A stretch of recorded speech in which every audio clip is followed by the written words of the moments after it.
aware of the fraud. Former President Trump is not charged in this case, but prosecutors did say during closing arguments that he had knowledge of the scheme. CBS News senior investigative correspondent Catherine Herridge joins us now. She's been following this case for us from Washington. Catherine, what do you make of this verdict? Well, it's a very significant verdict.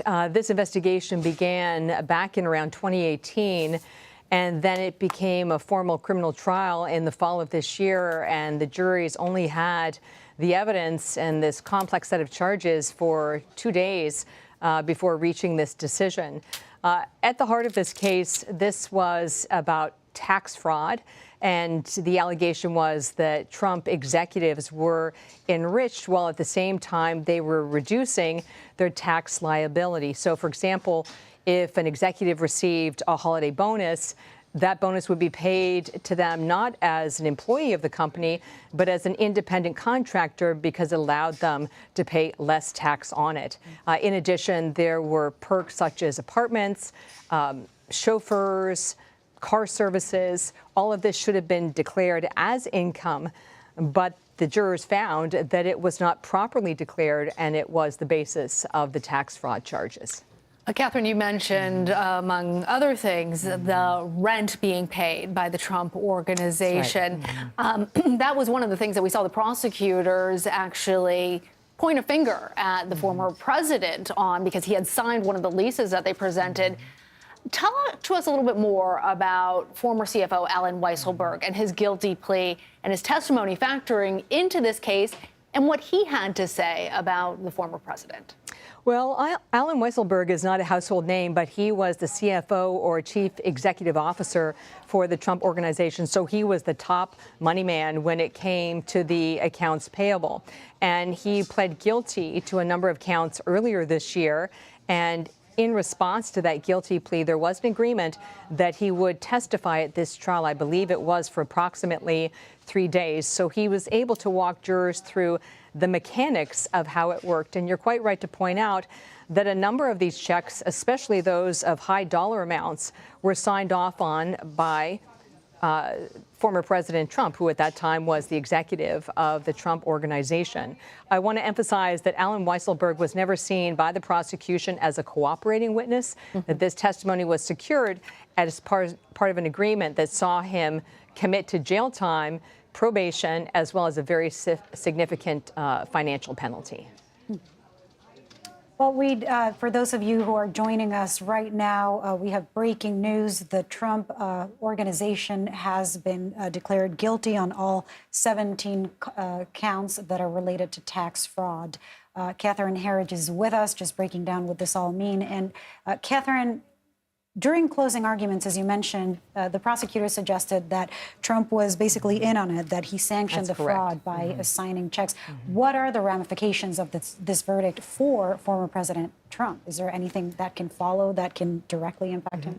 It's an excellent question. I think there are kind of two ways to look at this. Number one, the finding in this case really strengthens the position of the New York Attorney General Letitia James, who is bringing a separate case, and the end goal there is to take the Trump organization and effectively block them out of doing business in New York State. If this had gone the other way, it would have essentially weakened her case to make that argument. Secondly, a verdict like this by the jury makes it much harder for the Trump organization to do sort of day-to-day business practices like securing loans, for example. It's a tremendous black mark, even though the financial penalty in this case is relatively small for a large corporation. It was around $1.62 million. So it's very symbolic in terms of the investigations going forward, sort of adding more evidence to the New York Attorney General's ongoing investigation. And then it's also, practically speaking, sort of a black eye for the company in terms of their efforts to pursue business transactions in the future. So the company is a felon. Which essentially. Yeah. Well, and then we also heard from Manhattan District Attorney Alvin Bragg sending that signal that potentially this would lead to more trouble for the former president. He has been saying that the ongoing probe is active and ongoing. And on that note, I want to bring in CBS News legal contributor Jessica Levinson, who's here to discuss this breaking news. The jury has returned the verdict. Guilty on all 17 counts, 9 to the Trump Corporation, 8 to the Trump Payroll Corporation. Jessica, what is, just off the top, your reaction to this verdict and the time frame in which it came back? My reaction is that the jury just wasn't buying any of what the defense was selling in this case. These were fairly complicated questions dealing with tax fraud and filing false business records. And the defense really was, in this case, that Weisselberg, who obviously pled guilty in August, and we've been talking about the former CFO of the Trump Organization, that he and others, including the controller of the Trump Organization, were acting for themselves only, for their personal gain, but not on behalf of, that was the key language, not on behalf of the company. And what the prosecution successfully showed is, no, that's not true. The prosecution argued there was a culture of fraud and corruption, and that it was a win-win for the company to have Weisselberg and, again, the company controller and others engage in this scheme. And I pause for a moment because Catherine already went over the specifics of it, which, again, is to receive all these perks, apartments, cars, and as a result, to be paid less in compensation, which is beneficial to the company. They don't have to do things like pay for, make contributions to Medicare. And it helps the company if these perks are off the books. And that's ultimately what the prosecution found, that it helped Weisselberg personally, but it helped the company. And I want to echo what Catherine said. I do think it's symbolically, it really matters because we have a jury here resoundingly rejecting the defense's arguments and giving credence to the prosecution that there was, in fact, not just immoral behavior, but criminal, illegal behavior that was engaged in by the Trump Organization. And I wonder if you can just expand a little bit on that, Jessica. What are the legal ramifications that a convicted corporation now faces? Is it just the 1.6 that Catherine was $1.6 million that Catherine was attributing to it, or could anybody there face any form of jail time? No, this is not about putting a specific person in jail. Weisselberg already will face some jail time. I believe it's possible that he may not actually serve more than 100 days in jail, but this is about punishing a corporation. That might sound to people like it's a huge corporation, it's $1.6 million. Does it really matter?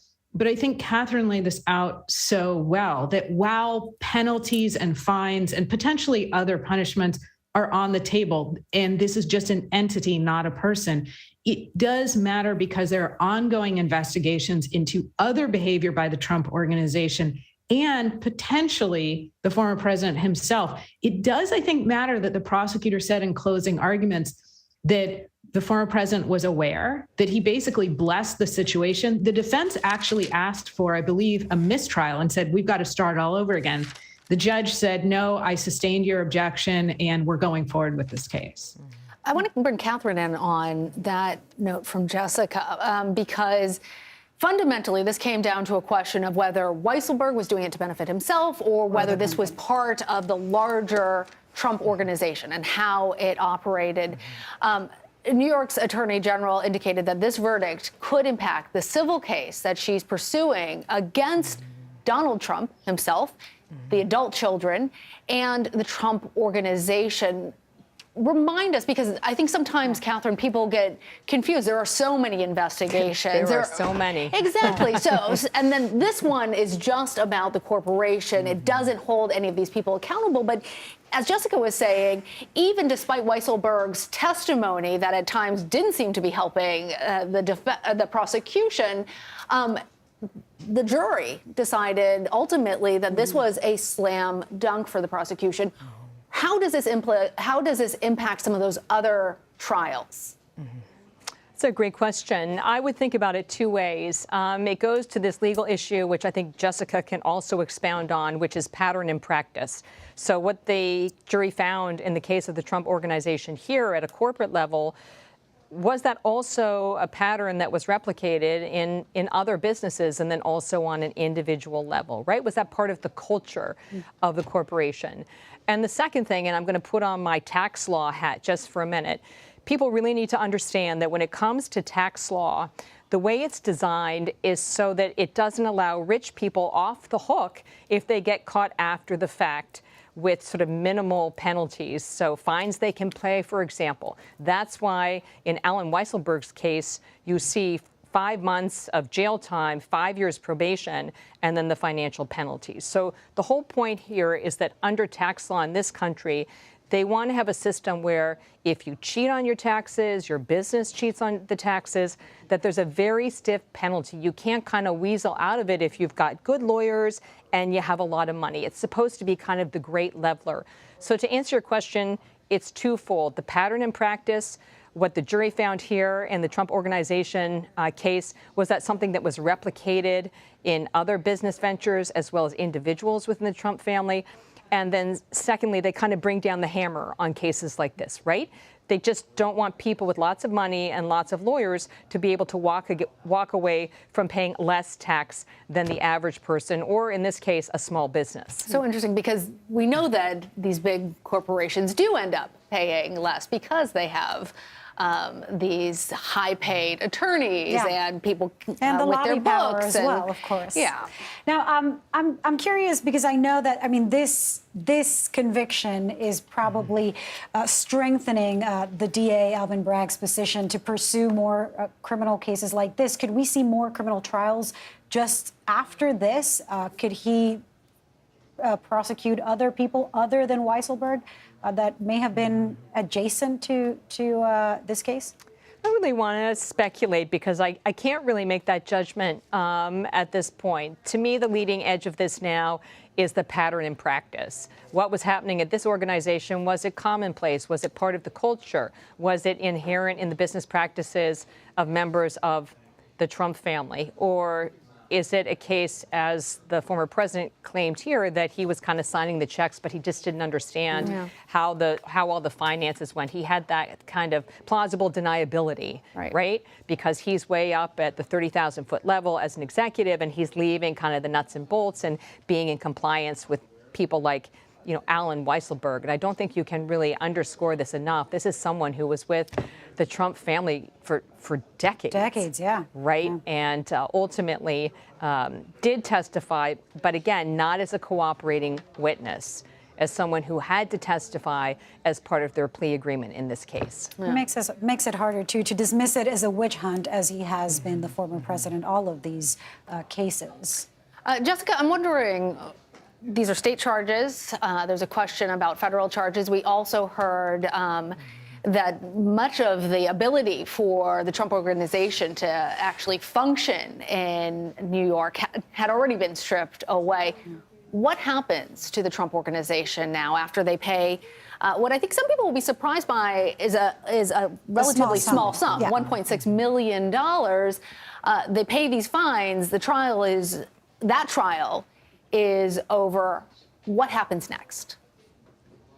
So I think Catherine was exactly right when she outlined that, yes, the amount may be symbolic, but when it comes to a company and its ability to do business, and that depends on its ability to do things like get loans, this is a huge black mark against the company. Again, this was a trial where the prosecution argued that this is a 15-year practice. This wasn't a one-off, that people who ran the organization were actively engaging in illegal behavior for over a decade. And that's the kind of thing that is absolutely going to make lenders and future business partners, I think, feel very gun shy about, again, giving money or entering into partnerships. And so I think that alone causes problems for the Trump Organization. Separate from that, of course, there's the New York Attorney General, who in her case is really trying to, I think, for lack of a better way of describing it, make sure that the Trump Organization has a very difficult time doing business with, or I should say, really is putting a lot of restrictions on the Trump Organization's ability to do business in New York. Now, of course, we don't know what the ultimate conclusion there will be. And, you know, as to the question of what happens next, again, I think we don't know whether or not investigators, either the Department of Justice or state investigators, think that there are other people who they could go after. I would suspect that the answer is probably no, because you would have wanted those people to be helpful in this trial, just like part of Alan Weisselberg's deal was that he pled guilty and he said, okay, I will testify in this trial. He wasn't really a cooperating witness, as we talked about, but that was part of his bargain. I want to bring in Catherine. Catherine, the big question here, and this is something that a lot of people have related former President Trump's legal issues to him running in 2024. What impact does this conviction have on the 2024 presidential race? I'm not sure this particular case has a huge impact based on my reporting here at CBS News. The case to watch is that Mar-a-Lago documents case, because it's a very discrete set of facts.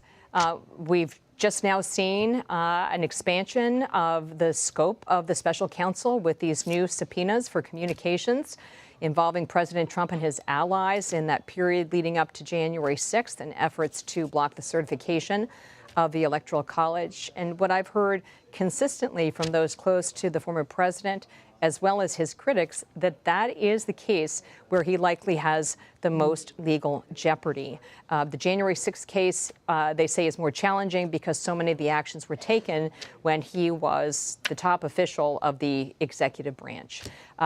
So what does this case mean? Again, it goes to this idea of pattern and practice, skirting the rules, pushing the envelope, blaming those lower down for being responsible and having what he would see as plausible deniability as to the mechanics of the financial operation. Again, it goes to that kind of culture question. I think that's really what the impact is here. Yeah, and it's very interesting since this trial, as we're again trying to keep them all separate and organized in our heads. You need a whiteboard, right? You need a whiteboard. I'll bring up the touch screen. We'll do it again. Exactly. But that this one was specifically the Trump Corporation, the Trump Payroll Corporation, which are subsections of the Trump organization. I'm wondering at the financial health then of the organization. Catherine, do we know anything more about that, and whether this will continue to provide employment to the folks, especially who bear the Trump name, now that this has happened? I wish I knew the answer to that question. I just don't want to speculate for you and everyone else. But what I will say is the big issue here is whether the Trump organization is ultimately going to be blocked from doing business in New York State. And if they're blocked from doing business in New York State, it makes them a far less viable business operation and could cause them to turn increasingly to these foreign investments, which actually we've seen with some regularity since he's left office. So that's where I would assess it. That's yeah, very the organization does do business elsewhere. I mean, I just wonder if it's even, I mean, a large part of the success of the Trump organization is the name, is being able to sell the brand. And we are seeing more and more big figures in the Republican Party, even like Mitch McConnell, distancing themselves from the Trump brand because of statements about the Constitution that the former president made, or because of his liaisons. Hanging out with Kanye West has not been helpful. We're moving into a future where the Trump brand perhaps is becoming more problematic. But we also know that the Trump brand is a very robust one, that his base, no matter what happens, a large part of his base follows him.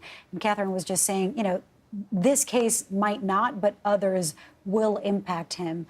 Is there, what do you see as the future of based on the comments that the president has been making around all of these cases and rejecting them as just a witch hunt? I mean, how much impact is this all having on his base and on his likelihood of running and winning? The counter argument here is that in the end, they were convicted by a jury.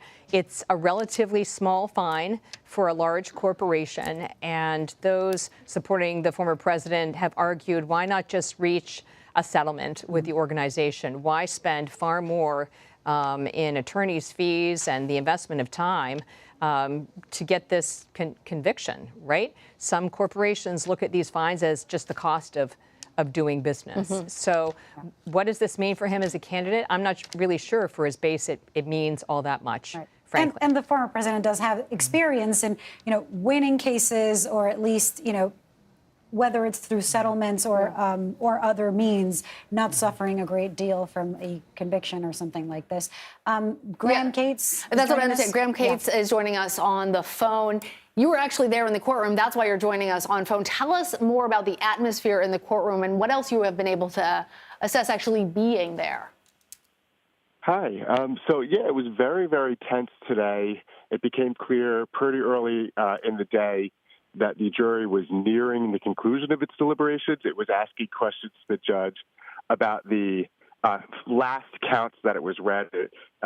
Yesterday they asked about the second count. By today they were asking about the final counts in the order. So the defense attorneys and the prosecutors were there pretty much all day waiting for the jury. And then they were delayed a little bit more when the jury wanted to hear the entire transcript from testimony given by a Trump Organization employee who processes payroll checks. And very soon after that, they reached their verdict. And that employee had testified about some moments where things in the records had been changed. And that was one of the things that the company was charged with, was falsifying business records.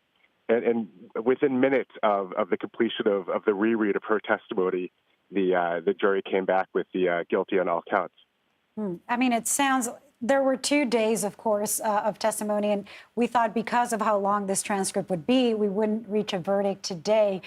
Can you tell us a little bit about, you're paying attention, you're there in the courtroom, nothing like that experience, as to what were, besides this testimony, those effective points where you see either the jury or people reacting. This was a very contentious back and forth between the prosecution and the defense throughout the whole time. But can you walk us through what are those moments that you remember where perhaps you thought, okay, this is something that is going to tip the scale in either direction?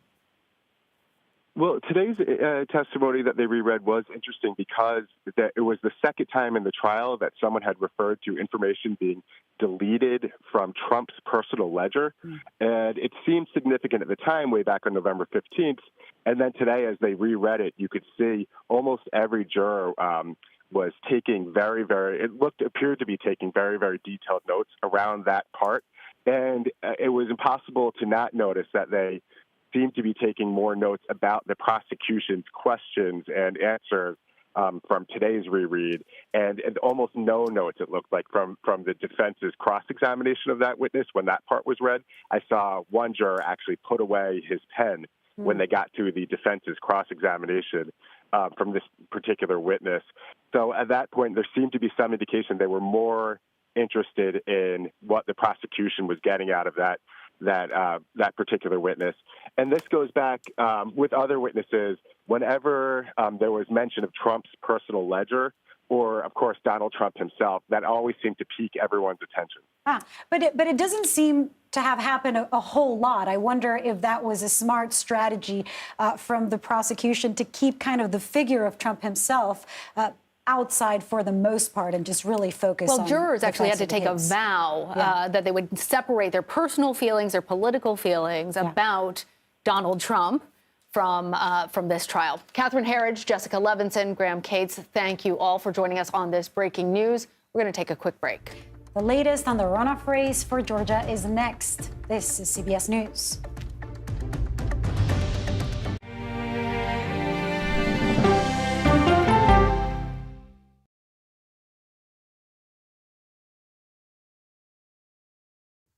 An original CBS Reports documentary. Yoga and wellness has become a place of anti-science. Online clickbait. The algorithms feed you content based upon your own fantasy. Potentially at my peril. There's no question about it. Spreading digital disinformation. Their entire yoga studio and spiritual community got so embedded in all of the QAnon stuff that it became this sick place. Why pro-health people are fertile ground for anti-science messages. We can just go into the whole mask thing. A lot of us just believe that's symbolism for silencing people. People are locked in this mindset. They've been taught to accept what the medical doctors say. No longer are you going to be willing to take any medical advice. It's a big problem that we urgently need to address. An original CBS Reports documentary streaming now.